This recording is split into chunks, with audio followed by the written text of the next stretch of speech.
Hello, it was on this day in 2024 that Rob Burrows died. He was one of the best rugby league players that this country has produced. He played for Leeds Rhinos, but also represented his county and Great Britain.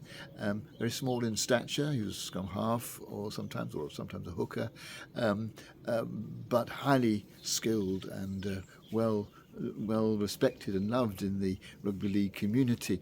But when he retired, just 2 years later, he was told that he had motor neurone disease.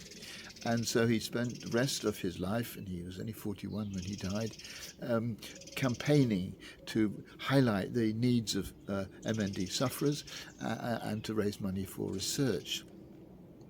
A documentary was made about him shortly before his death, and he recorded a message which he said was only to be broadcast after he had died.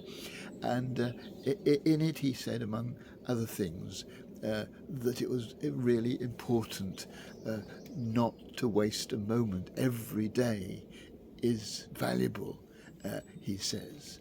And of course this is something which is often said these days, not so easily achieved, valuing every single moment. We're so often living in the future and sometimes in the past with our planning or our regrets.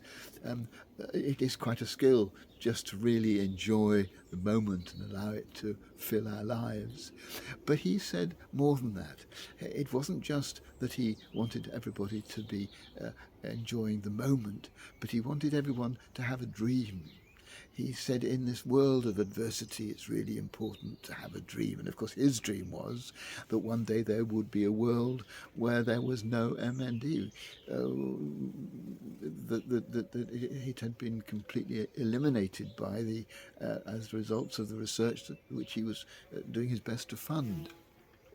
But I thought it was a good counterbalance that we often hear these days, that it's important to live in the moment, and so it is.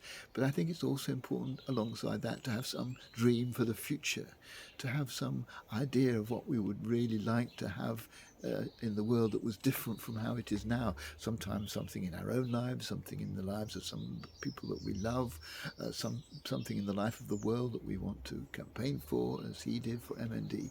But to have this balance of being able to really live now and having a dream for which we live and work for in the future, that seems to me a really healthy balance in life. And I want to thank the late Rob Burrow for leaving us that wisdom in his final documentary and words of advice to us all.